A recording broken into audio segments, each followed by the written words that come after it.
Al Jamia Media, the Holy Quran, shows people the right way. রব্বুল আলামিন বলছেন ওয়াকাদা রাব্বুকা আল্লা তা'বুদু ইল্লা ইয়্যাহু ওয়া বিল ওয়ালিদাইনি ইহসানা। তোমাদের রবের পক্ষ থেকে ফয়সালা হয়েছে তোমরা কেবলমাত্র তোমাদের রবের ইবাদত করবে, তিনি ছাড়া আর কারো ইবাদত করা যাবে না। তার ইবাদতের পরে তার ফয়সালা, কার ফয়সালা? আল্লাহর ফয়সালা হলো।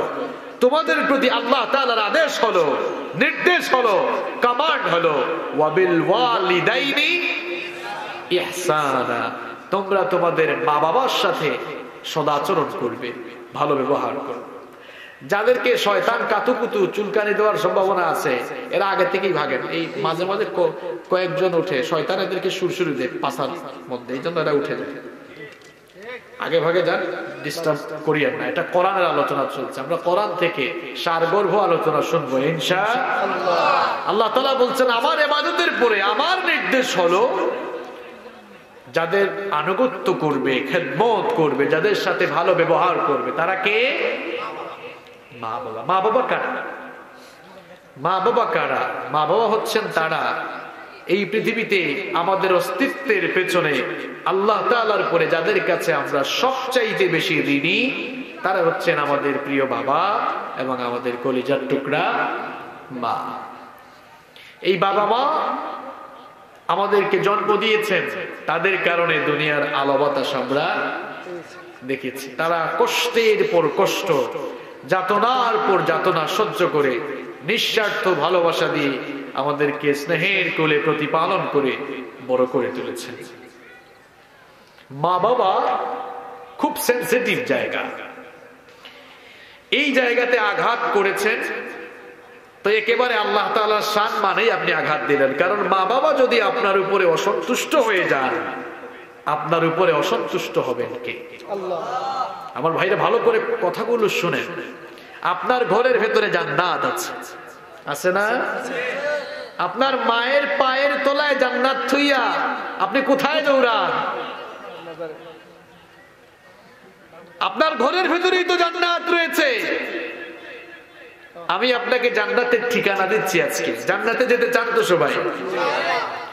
যারা বললো না তারা কি জান্নাতে যেতে চায় না? জান্নাতে যেতে চান তো আপনারা? এই লোকটার কি হয়েছে? একে ধরেন। কি যান নাকি আসেন? আইতেছে মানে বুঝছি এক নম্বরে না, আইতেছে, যাইতেছে না, অসুবিধা নাই। আপনার ঘরেই জান্নাত রয়েছে, সেটাকে আপনি অবহেলা করছেন। আমার প্রিয় ভাইয়েরা, মা বাবা খুব সেনসিটিভ জায়গা, এখানে আঘাত করেছে তো আপনি আপনার নিজের ধ্বংস নিজেই ডেকে নিয়ে এসেছেন।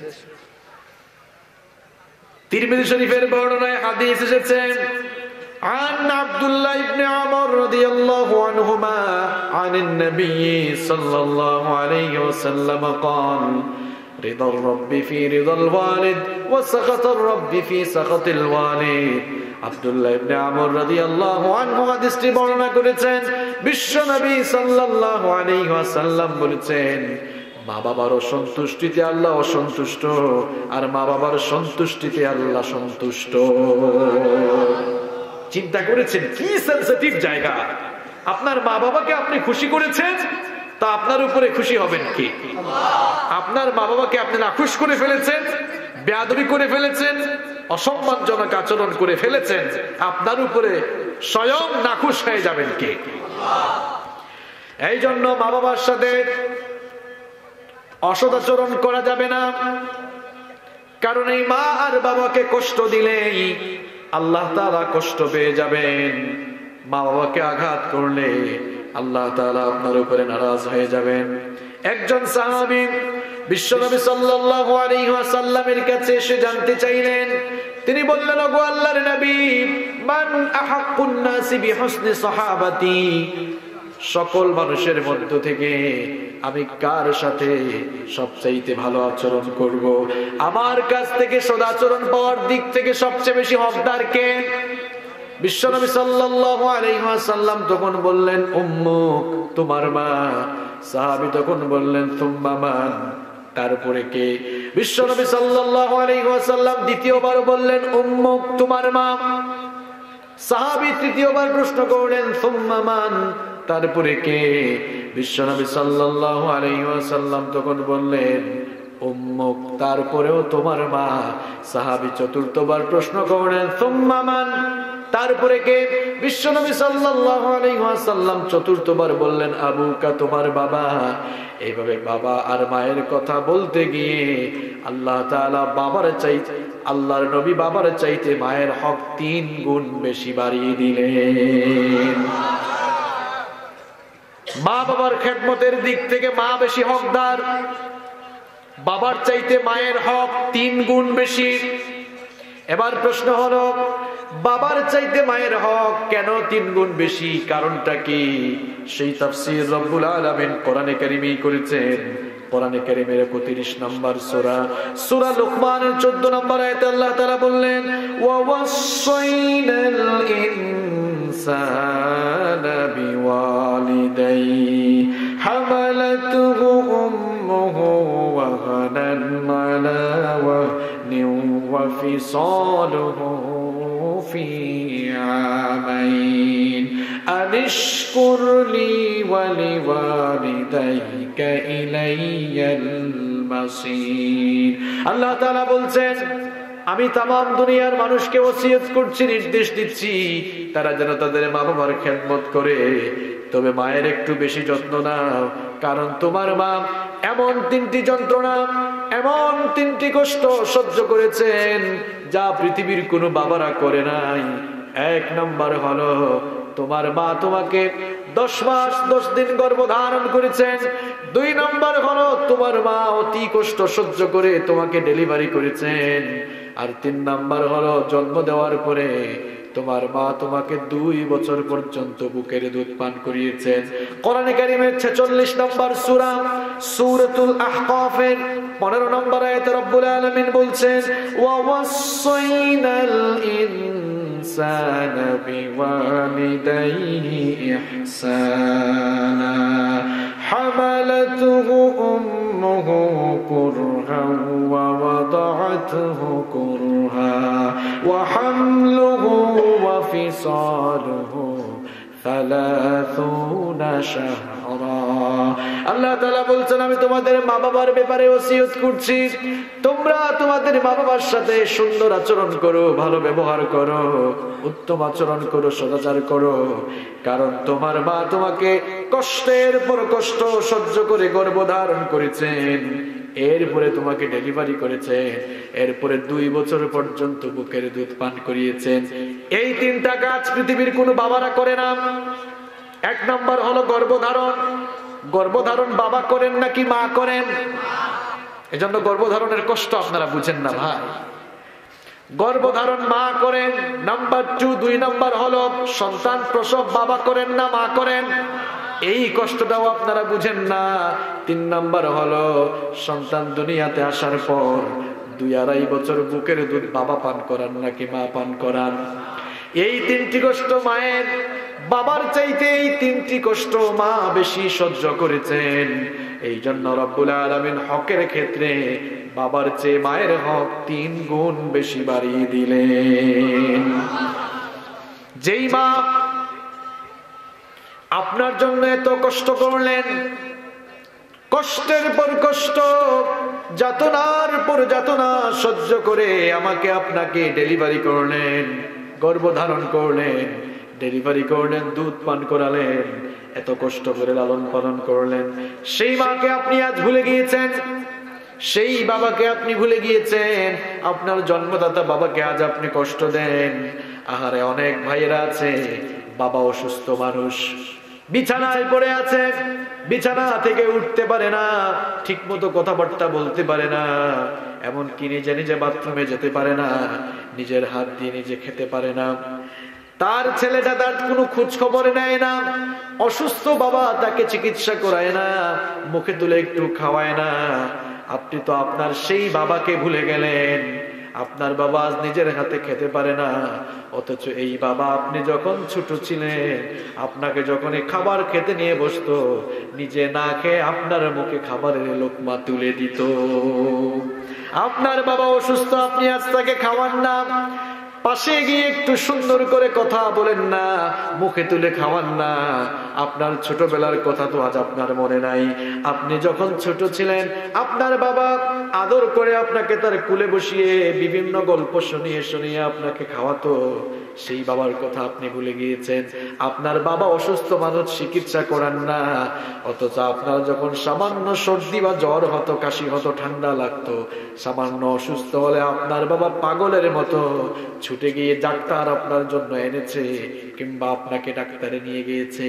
যেই বাবা আপনাকে এত স্নেহ মমতা ভালোবাসা দিয়ে প্রতিপালন করলো, আপনি অসুস্থ হলে আপনাকে চিকিৎসা করালো, সেই বাবার অসুস্থতার খবর আপনি নেন না, চিকিৎসকের কাছে নিয়ে যান না, ঔষধপত্র কিনে দেন না। আপনার যেই বাবা কষ্ট দিয়ে কষ্ট করে, কষ্ট আর যন্ত্রণা সহ্য করে বটবৃক্ষের মতো ছায়া দিয়ে আপনাকে লালন পালন করলো, সেই বাবাকে আপনি ভুলে গেলেন। অনেক ভাইয়েরা তো আছে কষ্ট হয়, বাবার কথাবার্তা ভালো লাগে না, গালিও দেয়, বুড়ার ঘরের বুড়া এত বেশি কথা বলিস না, এরকম বাবাকে গালি দেয়, বকা দেয়, ঝিরকি দেয়, এরকম আছে না নাই? কেমনে আপনি আপনার বাবার সাথে এমন দুর্ব্যবহার করেন? কি করে আপনি আপনার বাবাকে এমন কঠিন কথা বলতে পারেন? এই বাবা আপনাকে জন্ম দিলেন, আর কষ্ট যন্ত্রণা সহ্য করে করে আপনাকে তিনি লালন পালন করলেন। এই বাবাকে অসন্তুষ্ট করলে আপনার উপরে অসন্তুষ্ট হয়ে যাবেন কে? আপনার গর্ভধারিণী মা, যিনি আপনাকে কষ্টের পর কষ্ট সহ্য করে গর্ভধারণ করলেন, সেই মায়ের সাথে আজ আপনি দুর্ব্যবহার করেন। সেই মায়ের কথা বলতে গিয়ে আল্লাহ বলছেন ওয়াহনান আলা ওয়াহনিন হামালাতহু উম্মুহু ওয়াহনান আলা ওয়াহনিন। আল্লাহ তাআলা বলছেন কষ্টের উপরে কষ্ট সহ্য করে মা তোমাকে গর্ভধারণ করলেন। আরে ভাইরা, আমরা যদি আমাদের শরীরের চামড়াটা খুলে মায়ের জন্য স্যান্ডেলের ফিতা বানাই, ছোট্টবেলায় আমরা যে মায়ের বুকের দুধ চুষে চুষে খেয়ে বড় হয়েছি, এক ফোঁটা দুধের হক আদায় করা সম্ভব হবে না। সম্ভব হবে? সেই মা আমাকে আপনাকে কিভাবে গর্ভধারণ করে জন্ম দিয়ে দুনিয়াতে এনেছেন শুনেন। যেই মায়ের আপনি খোঁজ খবর নেন না, মা বুড়ি মানুষ, অসুস্থ মানুষ, আপনি খোঁজ খবর রাখেন না, একটু মুখে তুলে খাওয়ান না, যত্ন নেন না, সেবা করেন না, আপনি তো ভুলে গেলেন কিভাবে দুনিয়ায় আসলেন।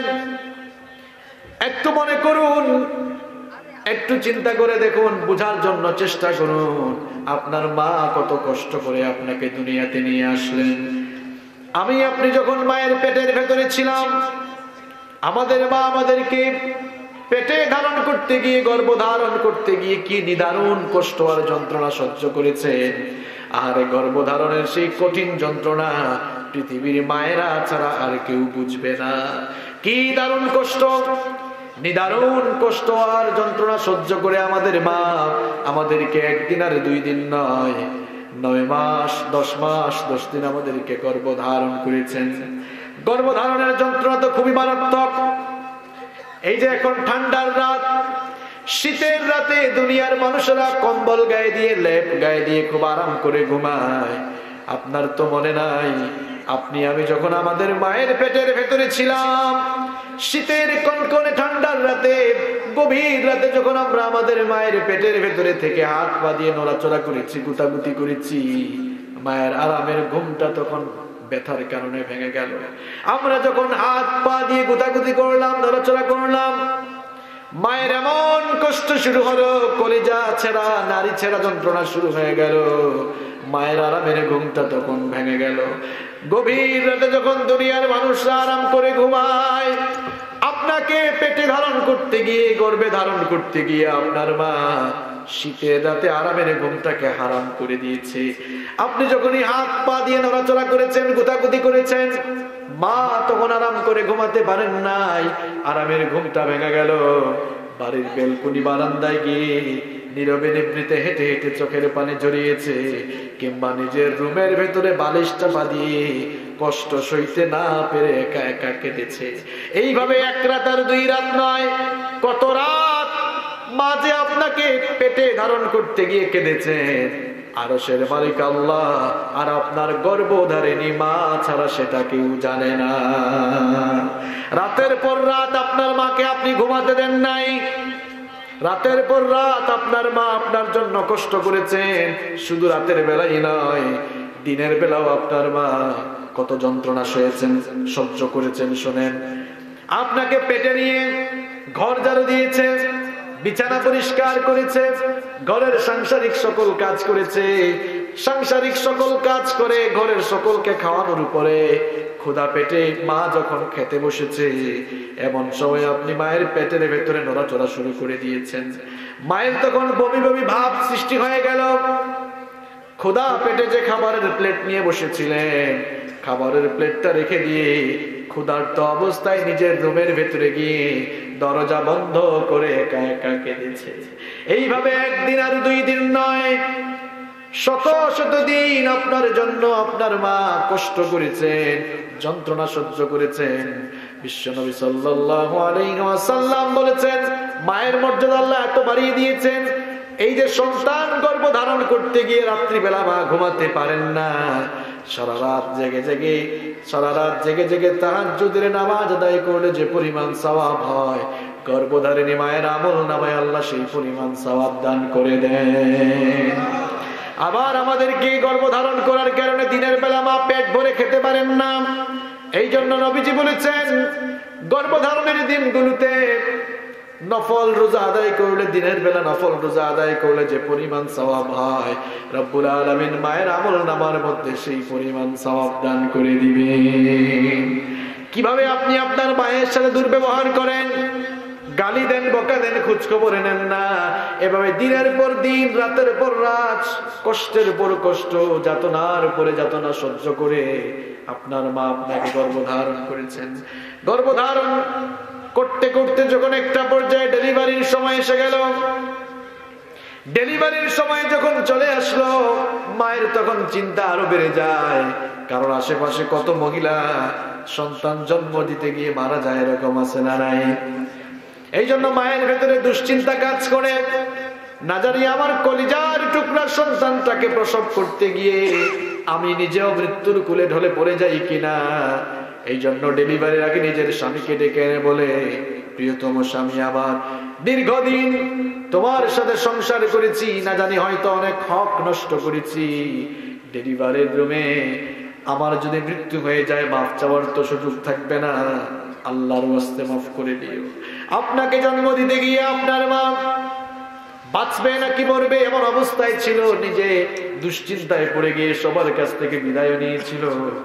এরপরে ডেলিভারির রুমে যখন ঢুকলো, আপনাকে প্রসব করার সময় মা তখন আল্লাহর কাছে ফরিয়াদ জানালো, ওগো আল্লাহ, 1 দিন আর 2 দিন নয়, 9 মাস 10 মাস আমার এই কলিজার টুকরা সন্তানটাকে পেটে ধারণ করেছি।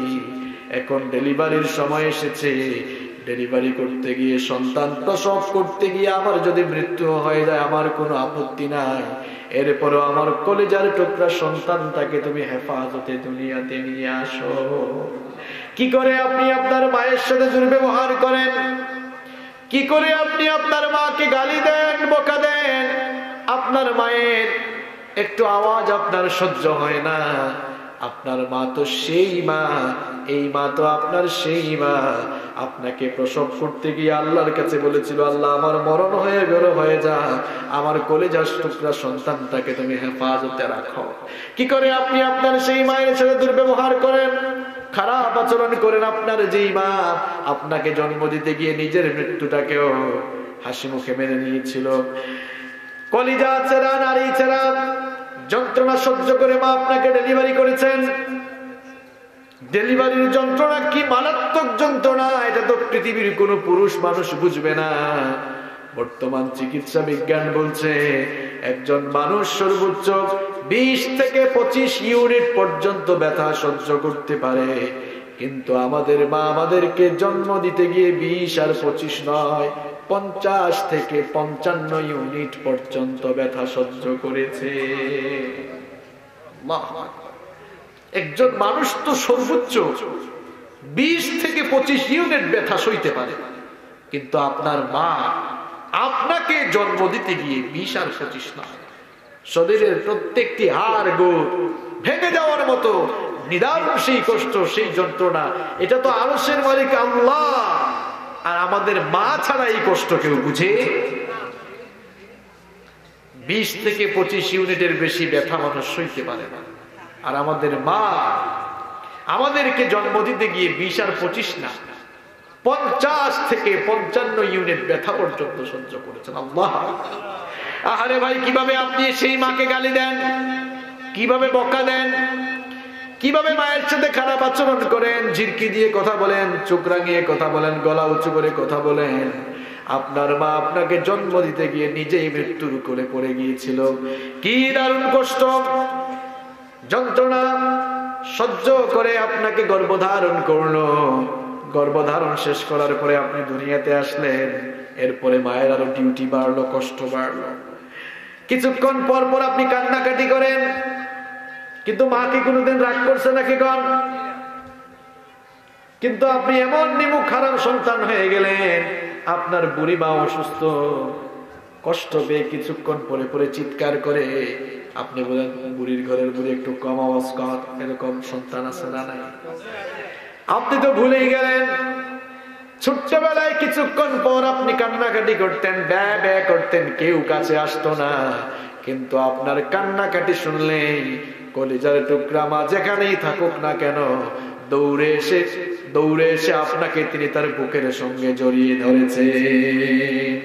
সেই মাকে আপনি ভুলে গিয়েছেন, যেই মায়ের কানে আপনার কান্নার সাউন্ড গেলে সকল কাজ বন্ধ করে এসে আপনাকে আগে কোলে নিত। একদিন আর 2 দিন নয়, 2 বছর একটানা আপনাকে বুকের দুধ পান করিয়েছে। আপনি যখনই অসুস্থ হয়েছে তখনই সারা রাত না ঘুমিয়ে সেবা করেছেন।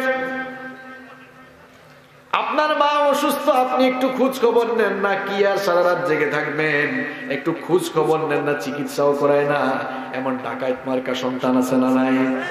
অথচ ভুলে গেলেন, সামান্য একটু জ্বর হলে, ঠান্ডা লাগলে আপনার মা না ঘুমিয়ে সারা রাত আপনার সেবা করেছে। কি করে আপনি আপনার সেই মায়ের সঙ্গে দুর্ব্যবহার করেন? কি করে আপনি আপনার সেই মাকে গালি দেন, বকা দেন, কষ্ট দেন? যেই মা আপনাকে এত কষ্ট সহ্য করে লালন পালন করেছে। চাচার কুলে গেলে প্রস্রাব করতে পারে, এই জন্য চাচা বেশি কুলে নেয় না। মামার কুলে গেলে, মামার কুলে প্রস্রাব করলে মামা রাগ করে। ফুফা ফুফুর কুলে প্রস্রাব করলে ফুফা ফুফু রাগ করে। কিন্তু মায়ের কুলে প্রস্রাব করলে মা কি কখনো রাগ করেছে নাকি? কি কষ্ট দিয়েছেন মাকে শোনেন। রাতের বেলা যখন মা আপনাকে নিয়ে ঘুমাতেন, ডান পাশে নিয়ে মা যখন ঘুমালেন, কিছুক্ষণ পর প্রস্রাব করে ডান পাশটা ভিজিয়ে দিলেন। মা কোনো রাগ করলেন না, সঙ্গে সঙ্গে আপনার কাপড় চোপড় চেঞ্জ করে ভাবলেন, ডান পাশটা যেহেতু আমার সন্তান ভিজিয়ে ফেলেছে, সুতরাং ভেজা জায়গায় আমার সন্তানটা আরাম করে ঘুমাতে পারবে না। এবার জায়গা পরিবর্তন করে আপনাকে বাম পাশে শোয়ায়। বাম পাশে যখন আপনাকে শোয়ালো, কিছুক্ষণ পরে বাম পাশটাও ভিজিয়ে আবার প্রস্রাব করে ভিজিয়ে দিল। মা কি রাগ করেছেন নাকি বলেন? কিন্তু আমাদের অনেকের মা অসুস্থ হয়ে গিয়েছেন, বুড়ি হয়ে গিয়েছেন, বাথরুমে যেতে পারে না, বিছানায় প্রস্রাব করে, এই জন্য রাগ করে আছে না নাই? আপনি আপনার মায়ের একটু প্রস্রাব পায়খানা ছাপ করতে পারেন না,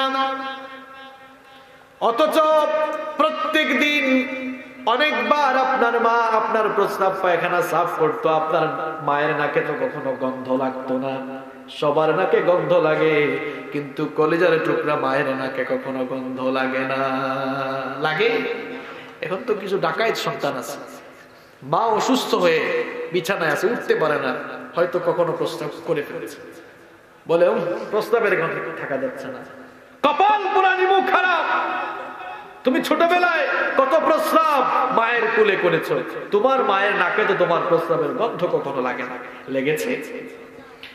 মা খাবার খেতে বসেছে কুলে নিয়ে, ওই সময়ও পায়খানা করেছে, কিন্তু মায়ের নাকে পায়খানার গন্ধ লাগে নাই। তো সেই মা, কিভাবে ওই মায়ের সাথে দুর্ব্যবহার করো তুমি, কিভাবে কষ্ট দাও তাকে। বাম পাশটাও যখন প্রস্রাব করে ভিজিয়ে দিল, মা রাগ করলো না, সঙ্গে সঙ্গে কাপড় চোপড় চেঞ্জ করে দিয়ে মা এখন ভাবলেন ডান পাশটাও তো ভিজা, বাম পাশটাও তো ভিজা, এবার আমি কোথায় তাকে ঘুম পাড়াবো? মা তখন ওই ভেজা জায়গায় চলে যান, আর মায়ের সেই উষ্ণ করা জায়গায় সন্তানকে ঘুম পাড়ান। কিছুক্ষণ পর যখন ওই জায়গাও প্রস্রাব করে ভিজিয়ে দিল, মা এবার চিন্তা করলেন, গোটা বিছানা তো প্রস্রাব করে ভিজিয়ে দিল, শীতের এই কনকনে ঠান্ডার রাতে আমার কলিজার টুকরা ছেলে, আমার কলিজার টুকরা মেয়েটা কোথায় ঘুমাবে? মা তখন ভাবলেন অসুবিধা নাই, মা তখন নিজেই সেই ভেজা জায়গায় শুয়ে আমাকে ভেজা জায়গায় না শুয়ে মায়ের বুকের উপরে আরাম করে ঘুম পাড়িয়েছে। এগুলো কিছুই আপনার এখন মনে নাই। এইভাবে মা আপনাকে কষ্টের পর কষ্ট সহ্য করে লালন পালন করেছেন। আপনি যখন বাসার বাহিরে যান, যাদের মা আছে খেয়াল করে দেখবেন, যাদের মা আছে খেয়াল করে দেখবেন, আপনি যখন বাহিরে যান, রাত 12টা 1টা 2টা হোক, সবাই ঘুমিয়ে যায়, কিন্তু মা কাটা কবুতরের মতো ছটফট করে কখন আমার ছেলেটা বাড়িতে আসবে। এই হচ্ছে আপনার মা। আপনি দেশের বাহিরে সফরে গেলে, ভিজিটে গেলে, ট্যুরে গেলে, দেশে ফিরে আসলে সবাই লাগেজের দিকে তাকায়, দেখি তো আমার জন্য কি আনছে। একমাত্র মা দেখবেন লাগেজের দিকে না তাকিয়ে আপনার শুকনা মুখের দিকে তাকাবে, বলবে আমার বাবা তুমি কিছু খেয়েছো, আসো আগে খাও। এই হচ্ছে মা। আল্লাহ তাআলা বললেন, কষ্টের পর কষ্ট সহ্য করে তোমার মা তোমাকে গর্ভধারণ করেছেন, লালন পালন করেছেন। খবরদার সেই মাকে কষ্ট দিও না, সেই মাকে গালি দিও না, দুর্ব্যবহার করো না। তোমাদের মা বাবার সঙ্গে ইহসান করো, তাদের সাথে সদাচরণ করো। রব্বুল আলামিন বলছেন, ওয়া কাদা রাব্বুকা আল্লা তা'বুদু ইল্লা ইয়্যাহু ওয়া বিল ওয়ালিদাইনি ইহসানা। তোমার আল্লাহর ইবাদতের পরে তোমার মা বাবার সাথে ভালো আচরণ করো, মা বাবার সাথে ভালো আচরণ করো, মা বাবাকে সন্তুষ্ট করো। মা বাবাকে যদি সন্তুষ্ট করতে পারো তাহলে সন্তুষ্ট হবেন কে? আব্দুল্লাহ ইবনে মাসউদ রাদিয়াল্লাহু আনহু হাদিসটি বর্ণনা করেছেন, তিরমিজি শরীফের হাদিস। তিনি বলছেন, সাআলতু রাসূলুল্লাহ সাল্লাল্লাহু আলাইহি ওয়াসাল্লাম, আমি আল্লাহর রাসূলকে প্রশ্ন করলাম, আইয়ুল আমালু আফদাল, ওগো আল্লাহর নবী, ইসলামের মধ্যে সবচাইতে ভালো কাজ কোনটা?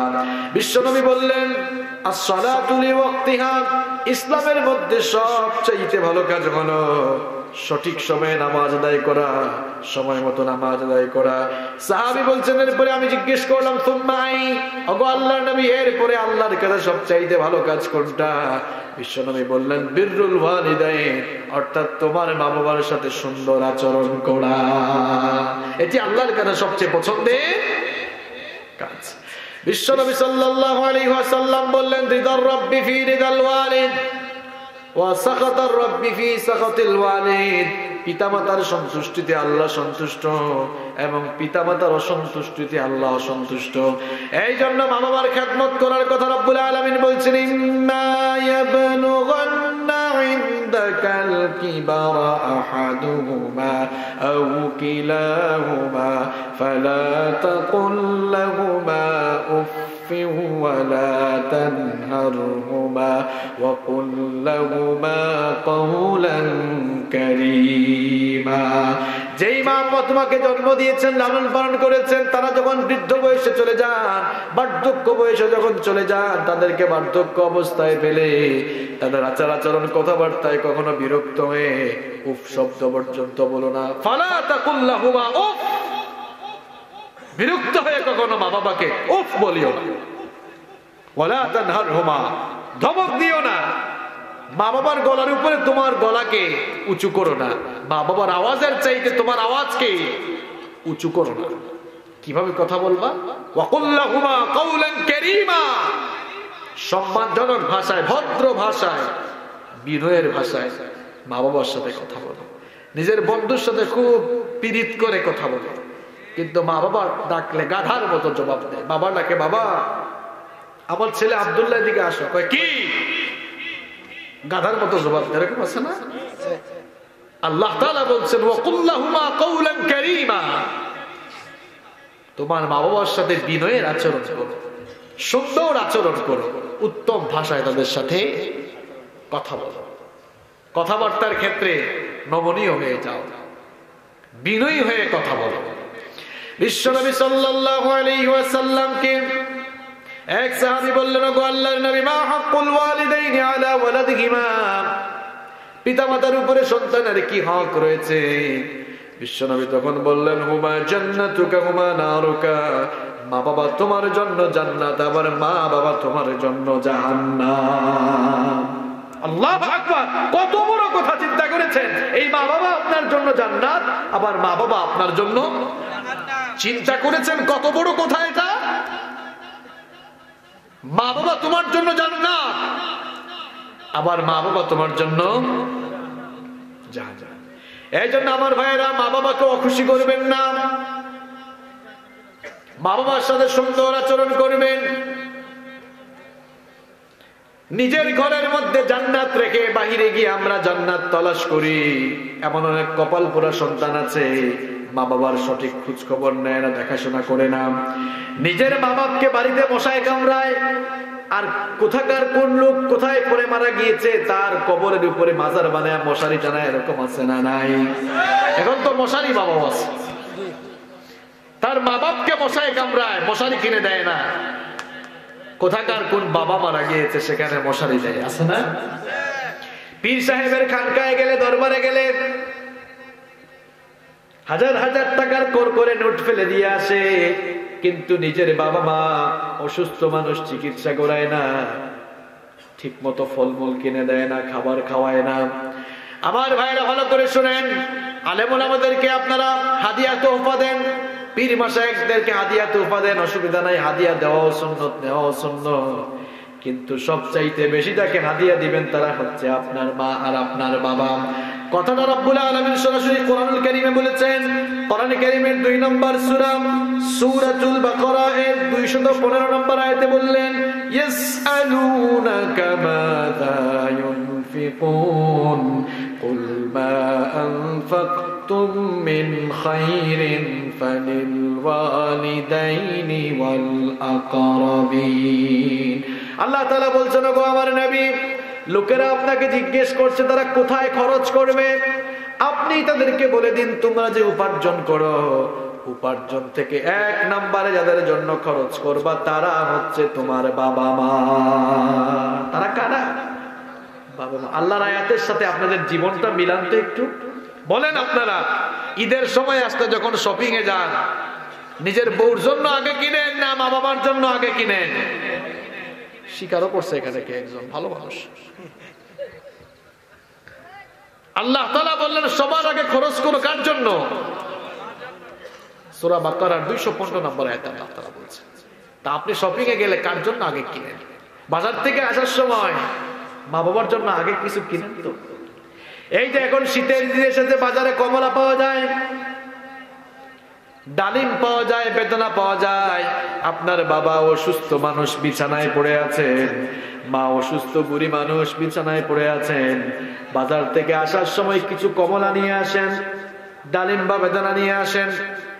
এরপরে মায়ের রুমে ঢুকেন, বাবার রুমে ঢুকেন, শোয়া থেকে উঠান, তারপরে নিজের হাতে কমলাটা ছেলে মায়ের মুখে তুলে খাইয়ে দেন।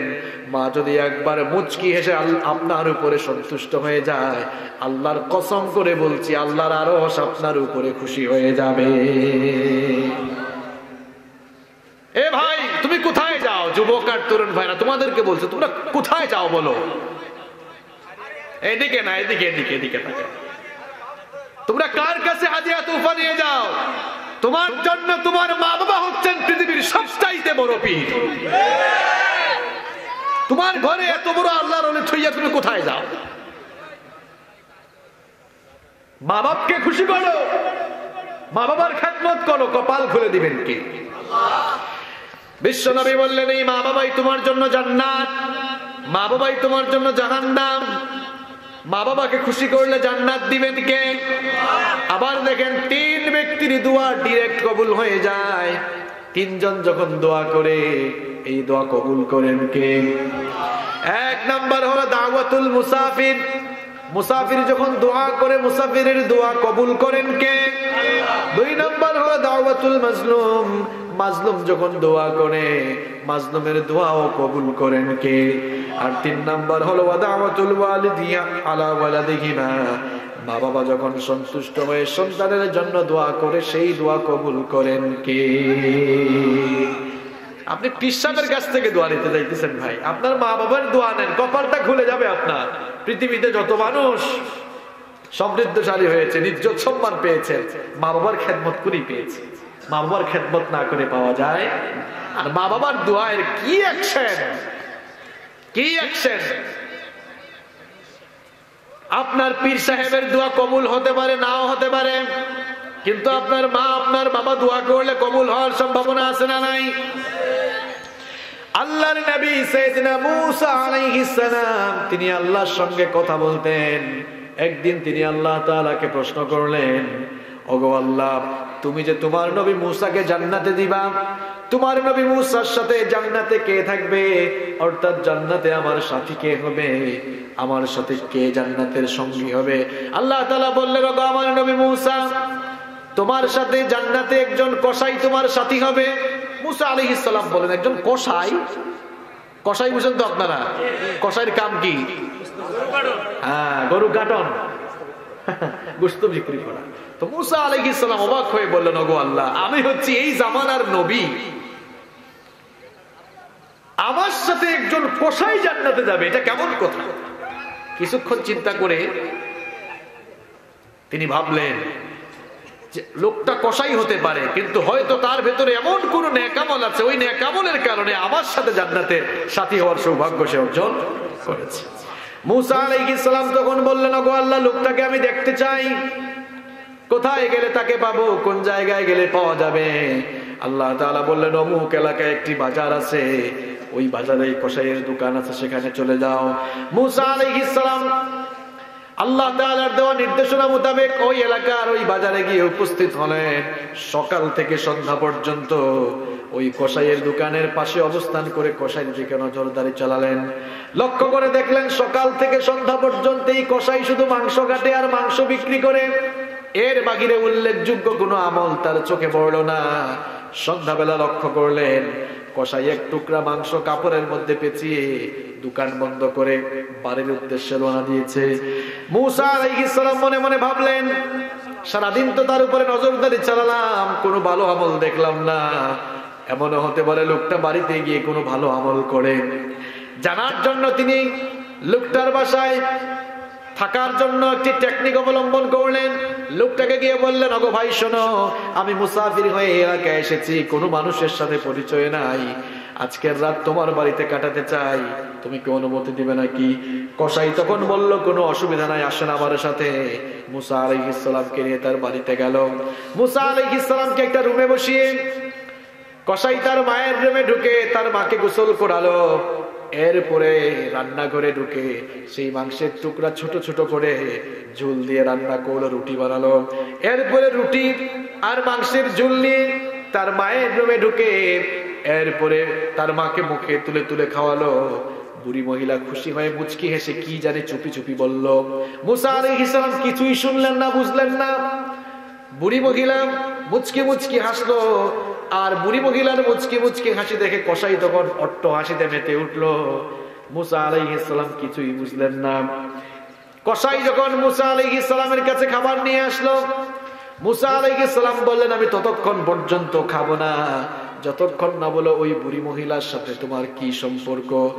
আর ওই বুড়ি মহিলাকে তুমি যখন খাওয়াই দিলে, আমি লক্ষ্য করলাম বুড়ি মহিলা চুপি চুপি কি যেন বললো, হেসে হেসে মুচকি হেসে হেসে। আর তার মুচকি হাসি দেখে তুমি কেন অট্ট হাসিতে মেতে উঠলে? কসাই তখন বলল, আগো মুসাফির, এই বুড়ি মহিলা হচ্ছেন আমার মা। প্রত্যেক দিন আমি আমার কাজ শেষ করে কর্মবস্তু দিন শেষে যখন বাসায় ফিরি, সবার আগে এসে আমি আমার মায়ের খোঁজ খবর নেই, যত্ন নেই। এরপরে আমি আমার মায়ের জন্য রান্না করে আগে আমার মাকে খাওয়াই, এরপরে আমি খাই। প্রত্যেক দিন যখন আমার মাকে আমি মুখে তুলে খাওয়াই, আমার মা তখন একটা মুচকি হাসি দিয়ে বলে, ওগো আল্লাহ, আমার এই কসাই ছেলের প্রতি আমি সন্তুষ্ট, আমার ছেলের উপরে তুমি সন্তুষ্ট হয়ে যাও, আর তার উপরে সন্তুষ্ট হয়ে এই জামানার শ্রেষ্ঠ নবী মুসার সাথে তাকে তুমি জান্নাত নসিব করে দাও। এই কথাগুলো আমি যখনই শুনি তখন আমার হাসি পায়। মুসা আলাইহিস সালাম বললেন, কেন হাসি পায়, কেন তুমি অট্ট হাসিতে মেতে উঠো? কসাই তখন বলল, এই কথাটা শুনলে আমার এজন্যই হাসি আসে, কারণ আমার মতো কসাই কি আর মুসার সাথে জান্নাতের সাথী হবে নাকি? মুসা আলাইহিস সালাম বললেন, তুমি তো বুঝো নাই কোন জায়গা থেকে অ্যাকশন হয়েছে। আল্লাহ তাআলা আসলেই তোমার মতো লোককে মায়ের খেদমত করার কারণে যুগের শ্রেষ্ঠ নবী মুসার সাথে জান্নাতের সাথী বানিয়েছে। তাহলে মায়ের দুয়ার অ্যাকশন আছে না নাই? আমার যুবক আর তরুণ ভাইরা, তোমরা যদি দুনিয়ার জীবনে তোমাদের ইজ্জত বাড়াতে চাও, সম্মান বাড়াতে চাও, রিজিক যদি বাড়াতে চাও, মা বাবার পায়ের কাছে পড়ে থাকো, মা বাবার খেদমত করো, মা বাবাকে খুশি করো। কপাল খুলে দিবেন কে? দেখেন বাইজিদ বুস্তামি রহমাতুল্লাহি আলাইহি, আপনারা যে আল্লাহর ওলিদের কাছে যান, হক্কানি ওলিদের বিরোধিতা আমরা কখনো করি না, কিন্তু পীরাকির নাম ধরে যারা ভণ্ডামি করে এদের সাথে আমাদের কোনো সম্পর্ক নাই। আল্লাহর ওলি যারা হয়েছেন তারাও মা বাবার খেদমত করে ওলি হয়েছেন। বাইজিদ বুস্তামি রহমাতুল্লাহ আলাইহির নাম আপনারা অনেকে জানেন। বাইজিদ বুস্তামি রহমাতুল্লাহি আলাইহি যখন ছোট্ট ছিলেন, ছোটকালের একটি ঘটনা, তার মা গভীর রাতে একদিন পানি চাইলেন। ছোট্ট বাইজিদ পানির পাত্রগুলো খুঁজে দেখলেন কোনো পাত্রে পানি নাই। তখন তিনি পানি আনার জন্য ঘর থেকে বের হয়ে গেলেন। পানি আনতে দূরে কোথাও গেলেন, ঘরে এসে দেখলেন মা তখন ঘুমিয়ে পড়েছেন। তিনি মনে মনে ভাবলেন, আমি যদি ঘুমিয়ে যাই আর পিপাসার যন্ত্রণায় যদি মায়ের ঘুমটা আবার ভাঙে, পানি যদি চান সঠিক সময়ে যদি পানি না দিতে পারি, তাহলে আমার মায়ের কষ্ট হয়ে যেতে পারে। এই জন্য তিনি নিজে না ঘুমিয়ে পানির গ্লাস হাতে নিয়ে তার মায়ের পাশে দাঁড়িয়ে রইলেন। ফজরের আজানের আগে যখন তার মায়ের ঘুম ভাঙলো, তিনি ঘুম ভেঙে চোখ খুলেই দেখলেন কনকনে ঠান্ডার রাতে তার ছোট্ট বাইজিদ পানির গ্লাস হাতে নিয়ে থর থর করে কাঁপছে। জিজ্ঞেস করলেন, বাবারে কনকনে ঠান্ডার এই রাতে পানির গ্লাস হাতে নিয়ে দাঁড়িয়ে দাঁড়িয়ে তুমি থর থর করে কাঁপতেছো কেন? বাইজিদ তখন বললেন, ওগো মা, রাতের বেলা পানি চেয়েছিলেন, কোনো পাত্রে পানি ছিল না, কোনো কলসিতে পানি ছিল না, পানি আনার জন্য দূরে কোথাও গিয়েছিলাম, এসে দেখি তুমি ঘুমিয়ে গিয়েছো। চিন্তা করলাম পানির পিপাসায় যদি আবার ঘুম ভাঙে আর ঠিক সময়ে যদি পানি না পাও তাহলে কষ্ট হয়ে যাবে, তোমার যেন কষ্ট না হয়, যখনই পানি চাইবা তখনই যেন পানি দিতে পারি, সেই জন্য না ঘুমিয়ে পানির গ্লাস নিয়ে আমি দাঁড়িয়ে আছি। মা এই কথা শুনে খুশি হয়ে গেলেন, বাইজিদকে ঘুম পাড়ালেন। এরপরে নামাজ পড়ে আল্লাহর কাছে হাত তুলে বললেন, ওগো আল্লাহ, আমার এই ছোট্ট ছেলে আমার জন্য আজ যা করেছে, আমি মা হিসাবে আমার কলিজা আজ ঠান্ডা হয়ে গিয়েছে। আমি আমার ছেলের প্রতি খুশি হয়ে গেলাম, তুমিও আমার ছেলের প্রতি খুশি হয়ে আমার ছেলেটিকে তুমি এই জামানার সুলতানুল আরিফিন বানিয়ে দাও। মায়ের দোয়ার কারণে তিনি আল্লাহর বড় ওলিতে পরিণত হয়ে গেলেন। সুবহানাল্লাহ। তাহলে মায়ের দোয়ার অ্যাকশন আছে না নাই? আমার যুবক আর তরুণ ভাইয়েরা, মায়ের দোয়ার যেমন অ্যাকশন আছে, বদদুয়ারও অ্যাকশন। বদদুয়ার অ্যাকশন কম না বেশি? দুয়ার চাইতে বদদুয়ার পাওয়ার অনেক। এই জন্য খবরদার, মাকে কষ্ট দিও না, বাবাকে কষ্ট দিও না। বাইহাকের মধ্যে একটি হাদিস এসেছে, বিশ্বনবী বলেছেন, কুল্লুল যুনুবি ইউআখিরুল্লাহু মা শাআ মিনহা ইলা ইয়াউমিল কিয়ামাহ ইল্লা হুকুকুল ওয়ালিদাইন। বিশ্বনবী বলেছেন, আল্লাহ তাআলা প্রত্যেক পাপের জন্য মানুষকে শাস্তি দিবেন, কিন্তু প্রত্যেক পাপের জন্যই মানুষকে শাস্তি দেন, কিন্তু পিতামাতার অবাধ্য যারা হয় সেই শাস্তিটা দুনিয়া থেকে শুরু হয়। সেই শাস্তি দুনিয়া থেকে শুরু হয়। ফাইনাল্লাহ তাআলা ইউআজ্জিলুহু লিসাহিবিহি ফিল হায়াতি ক্বাবলাল মামাত। মা বাবার সঙ্গে যারা বেয়াদবি করে, বেয়াদবির ফলাফল হিসাবে মৃত্যুর আগে আল্লাহ তাদেরকে শাস্তি দান করতে থাকেন। মা বাবাকে বদদুয়া দিলেই কপালে খারাপই আছে। বুখারী শরীফে একটি লম্বা হাদিস এসেছে, বনি ইসরাইলের একজন আবেদ ছিলেন। বনি ইসরাইলের বড় একজন আবেদ, বড় একজন ওলি ছিলেন, যিনি ইবাদত করতে করতে ওলি হয়ে গিয়েছিলেন। বুখারীতে হাদিস এসেছে, তার নাম ছিল জুরাইজ।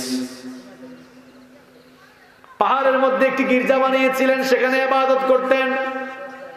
একদিন রাতের বেলা তিনি নামাজে দাঁড়িয়ে আছেন, তাহাজ্জুদের নামাজ আদায় করছেন। এমন সময় তার মা আসলেন, এসে দরজার মধ্যে নক করলেন। জুরাইজ তখন মনে মনে ভাবলেন, আমি তো নামাজে আছি, নামাজটা ভাঙবো নাকি আমার মায়ের ডাকের জবাব দিব, এই চিন্তায় পড়ে গেলেন। মা দ্বিতীয়বার আরেকটা ডাক দিলেন, তিনি চিন্তায় থেকে গেলেন। তৃতীয়বার মা ডাক দিলেন, চিন্তায় থেকে গেলেন। মায়ের ডাকের জবাব দিলেন না, নামাজের মধ্যেই থাকলেন। মা কষ্ট পেয়ে চলে গেলেন। আর কষ্ট পেয়ে বললেন, ওগো আল্লাহ, আমার ছেলের কাছে আমি আসলাম, আমার ছেলে ডাকের জবাব দিল না, কথাও বলল না। আমার এই ছেলেটা যেন পতিতা নারীর ফিতনায় না পড়ে, দুনিয়া থেকে না মরে। কি কঠিন বদদুয়া, চিন্তা করেছেন? এটা কিন্তু গল্প কাহিনী না, বুখারীতে একটি লম্বা হাদিস এসেছে। মা বদদুয়া করলেন, আল্লাহ, আমার এই ছেলে যেন পতিতা নারীর ফিতনায় না পড়ে, বেশ্যা নারীর ফিতনায় না পড়ে, যেন এটা না মরে। মায়ের দোয়া, মায়ের বদদুয়ার অ্যাকশনটা কেমন দেখেন। কিছুদিন পর গভীর রাতে জুরাইজের দরজায় কে যেন নক করলো। দরজা খুলে দেখলেন এক নারী। বলেন, কি ব্যাপার, তুমি এখানে কি চাও? ওই নারী তখন বলল, এত রাতে কি চাই বুঝো না? এখানে কেউ নাই, তুমি আমি ছাড়া। এই কুপ্রস্তাব যখন এই মহিলা দিল, তিনি তো আল্লাহর ওলি ছিলেন, ভালো মানুষ ছিলেন, দূর দূর করে এই মহিলাকে তাড়িয়ে দিলেন। এই মহিলা যখন চলে যাচ্ছিল, প্রতিমধ্যে রাখাল পেয়েছিল, রাখালের সাথে ওই কুকাম করলো। কিছুদিন পর ওই মহিলা প্রেগনেন্ট হয়ে গেল।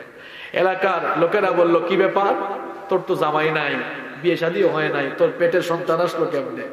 নিশ্চয়ই এখানে কোনো কুকাম, বল কার সাথে বেবিচার করেছিস?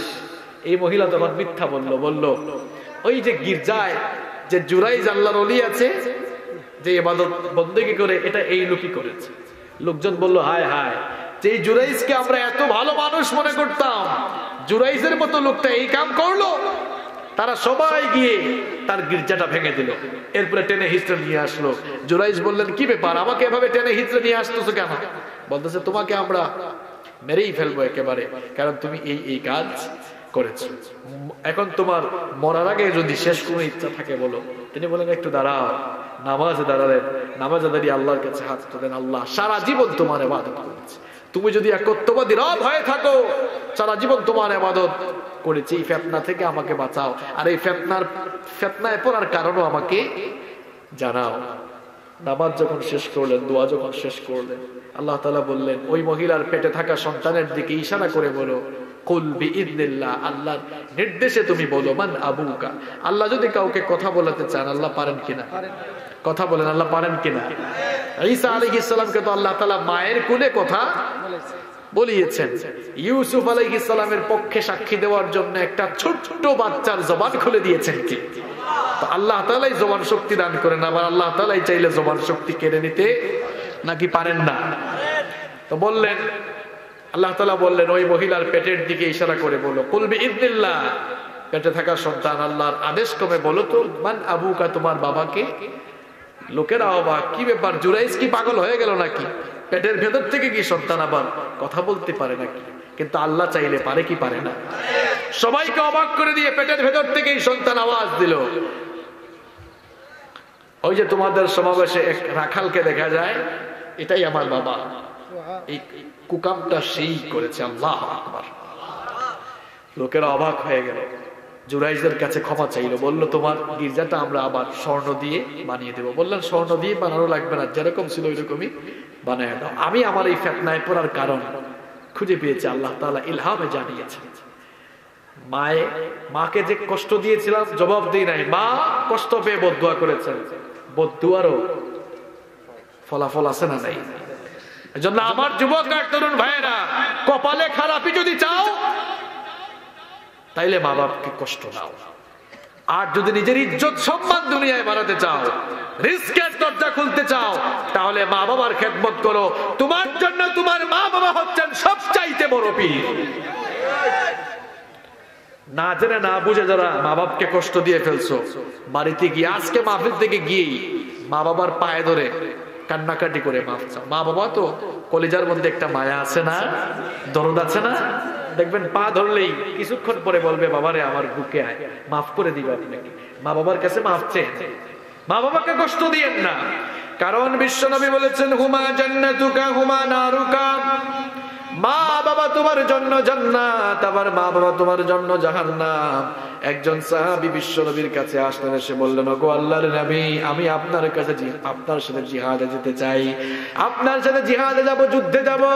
বিশ্বনবী বললেন, হাল্লাকা মিন উম্মিন, তোমার ঘরে কি তোমার মা আছে নাকি? সাহাবী বললেন, না, আমার তো মা আছে। রাসূল করিম সাল্লাল্লাহু আলাইহি ওয়াসাল্লাম তখন বললেন, যদি তোমার ঘরে তোমার মা থাকে, বাড়ি ফিরে যাও, ফাআলজিমহা ফাইন্নাল জান্নাতা তাহতা রিজলাহা, ঘরে গিয়ে মায়ের খেদমত করো, কারণ তোমার মায়ের পায়ের তলার মধ্যেই তোমার জান্নাত রয়েছে। আপনার ঘরেই জান্নাত আছে। আপনার এই মাকে বাবাকে সন্তুষ্ট করে ফেলেন, সন্তুষ্ট হয়ে যাবেন কে? আমার ভাইয়েরা, মা বাপ যদি মুশরিক হয়, কাফের হয়, এরপরেও মা বাবার সাথে খারাপ আচরণ করা যাবে না। আল্লাহ তাআলা বলছেন যে দুনিয়াতে তাদের সাথে ওয়াসাহিবহুমা ফিদ দুনিয়া মারুফা, সদাচরণ করো। আবু হুরায়রা রাদিয়াল্লাহু আনহু, নাম শুনছেন তো আপনারা? আবু হুরায়রা রাদিয়াল্লাহু আনহু আল্লাহ রাসূল সাল্লাল্লাহু আলাইহি সাল্লামের কাছে এসে একবার কান্নাকাটি করছেন। আবু হুরায়রা রাদিয়াল্লাহু আনহুকে নবী করিম সাল্লাল্লাহু আলাইহি সাল্লাম বললেন, আবু হুরায়রা কাঁদো কেন? আবু হুরায়রা রাদিয়াল্লাহু আনহু বললেন, ওগো আল্লাহর নবী, মা আমাকে বকা দিয়েছে, আমি আপনার কাছে আসি, এই জন্য মায়ের এটা ভালো লাগে না, বকা দিয়েছি, আজকে আবার মারপিটও করেছে। আল্লাহর রাসূল, আল্লাহর পরেই যার মর্যাদা, তিনি বললেন, তোমার মা তোমাকে মেরেছে, তো আমি কি করব? এখানে আমার কিছু করার নাই। সুবহানাল্লাহ বলবেন না? আবু হুরায়রা রাদিয়াল্লাহু আনহু বললেন, আল্লাহর রাসূল, বিচার চাইতে এসি নাই, বিচার দিতে এসি নাই, এসেছি আপনি একটু দোয়া করেন যেন আমার মাকে আল্লাহ তাআলা হেদায়েত দেন। আল্লাহ রাসূল দোয়া করে, আল্লাহুম্মা হাদি উম্মি আবু হুরায়রা, ওগো আল্লাহ, আবু হুরায়রার মাকে হেদায়েত দাও। আবু হুরায়রা এই দোয়া শুনেই দৌড়াতে লাগলেন। কিছু সাহাবী পথে তাকে আটকালেন, বললেন, কি ব্যাপার আবু হুরায়রা, তুমি তো খুব শান্ত স্বভাবের মানুষ, কখনো দৌড়াদৌড়ি করতে তোমাকে দেখা যায় না, আজ দৌড়াও কেন? আবু হুরায়রা রাদিয়াল্লাহু আনহু বললেন, ভাইরা আমাকে আটকায়ও না, আমাকে ছেড়ে দাও, আমি দ্রুত বাড়ি যেতে চাই, আমি দেখতে চাই আমি আগে বাড়ি যেতে পারি না আমার নবীর দোয়া আগে আমার বাড়িতে গিয়েছে। আল্লাহু আকবার। বাড়ি গিয়ে দেখলেন মায়ের কণ্ঠস্বর আজকে একটু মমতাময়ী। বলেন, আমার আবু হুরায়রা নিশ্চয়ই এসেছে, বাবারে ঘরে আসো।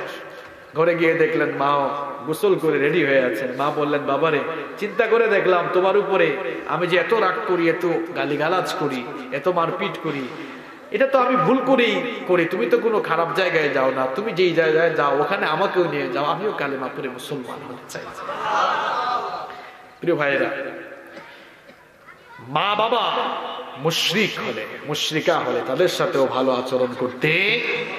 বৃদ্ধাবস্থায় যখন মা বাবা চলে যাবেন, বৃদ্ধ অবস্থায় মানুষ আবার শিশু হয়ে যায়, শিশুর মতো আচরণ করে, তখন মা বাবাকে ধমক দিও না, গালি দিও না। আল্লাহ তাআলা বলছেন, ওয়ালা তানহারহুমা, গালি দিও না, ধমক দিও না, তাদের সাথে উত্তম আচরণ করো।